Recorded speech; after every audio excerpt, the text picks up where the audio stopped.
What's up, coaches? What's up? What's up?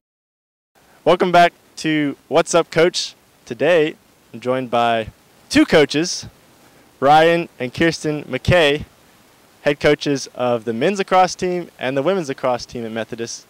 Coaches, thanks for being here. Happy to be here. Of course. So, off the bat, Ryan, I know you are, or at least were, a multi-sport athlete growing up. Kirsten, I don't know about you, but Ryan, can you tell me a little bit about the sports that you played? And then Kirsten, I'll follow that up to you as well.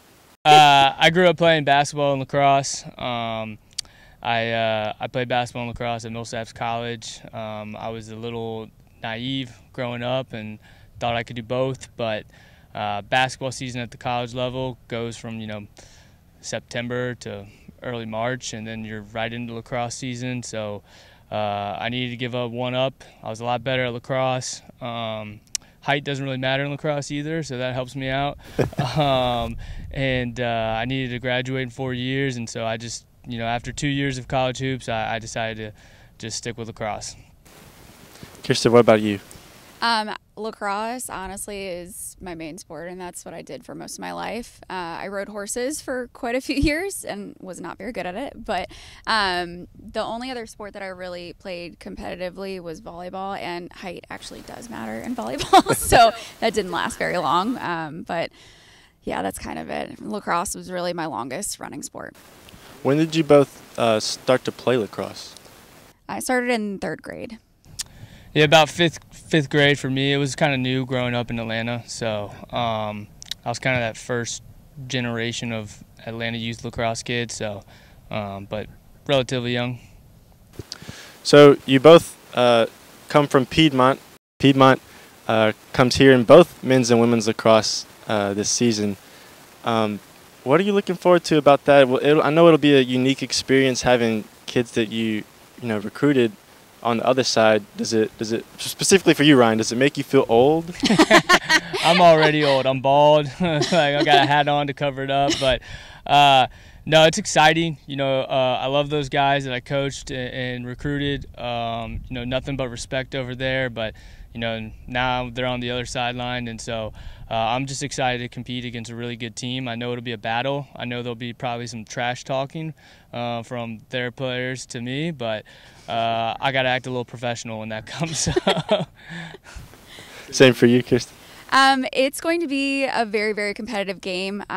Last year, honestly, our Piedmont's game against Methodist was probably the most intense game that I have ever coached, and it wasn't even in overtime, and those games are crazy. So I'm very excited. I'm excited to see the Piedmont girls. I do miss them, but I think it'll be even more intense in a very good way. So are there benefits to being a coaching couple? Do you recruit together? What are some things you do as coaches together? It benefits knowing that she knows that during the summer I probably won't see her that much. As far as recruiting, there's women's tournaments that are at different parks in different areas, and there's guys tournaments, same thing. But the benefit is, she understands the grind of recruiting and everything. I understand it, so it gets a little hectic during the season on who's got dog duty and that type of stuff, but we figure it out. We got a good plan. Tell me about your dogs. We've got 2. They are both pit bulls, or the younger one, at least we know, is a pit mix of some sort. We have a almost 6-year-old pit named Jax. He was our first one. He's about 70 pounds, and he's just a lap dog. And then we actually just got a puppy named Luda, after Ludacris, in November, and he is 3 months now. So yeah, we love him. Yeah. He's adorable. I forgot. I've seen him once. Yeah. He's cute. Yeah. So when you guys are on the road, when you get back home from a late game or whatever, do you discuss how your games went? How do you support each other when you're playing 2 separate seasons? I feel like we vent to each other a lot about issues. He's probably better at, giving advice or putting me back into my place when I'm complaining about something that I have no control over. But I feel like occasionally we vent to each other. Sometimes I feel like when we get home, we're just all right, no lacrosse talk for a little bit. Yeah, try to keep lacrosse out of it, but it's inevitable at home just because we're both doing it. But supporting each other, right? You know, she needs help. Obviously, it's her program. Just there to help her out if I can.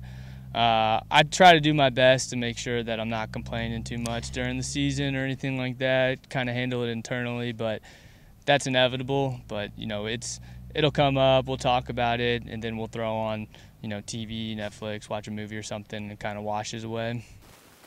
Kirsten, you touched on this briefly, but I was going to ask you to, so I'll start with Ryan. Can you tell me one thing about the way Kirsten coaches that you admire? Well, last year I saw her do the worm on the sideline, so I think her energy is pretty good. She's super organized. If I could take one thing away from her, it's her organization. She's very meticulous, where I'm kind of just a scatterbrain, and whatever on my mind, that's where my task kind of goes. But she's very energetic and organized, and you know, seeing how she rose the program over at Piedmont, you know, I think it's going to carry over here as well.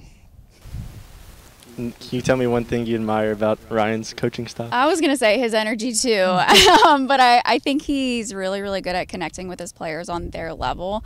And we kind of talked about complaining a little bit earlier. He's super, super positive, and I rarely hear him complain about anything. So that's something that I definitely admire. That's awesome. So the last segment, we usually do some rapid response questions. I'm going to put a little twist on it this time, and we're going to kind of compare. I'm going to ask you who's better at blank. So you'll either like raise your hand and point to yourself, or you'll point to the other person, okay? And we'll try and keep it quick. So first, it's a big one. Who's the better lacrosse player? He's more of an athlete. You both were pretty high point scorers, though, in your collegiate careers. Is that right? Yeah, I was on a very bad team, so somebody had to score, I guess. It's kind of like Chris Bosh being on the Raptors, right? Somebody's got to get the buckets. So she was on a much better team.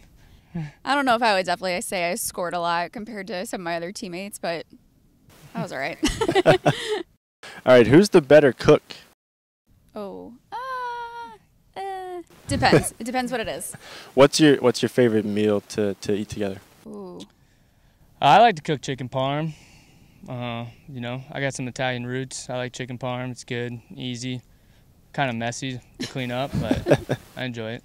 I'm a breakfast person, so if I get a chance to make or eat breakfast, I'm going to. What's the favorite breakfast? Waffle House.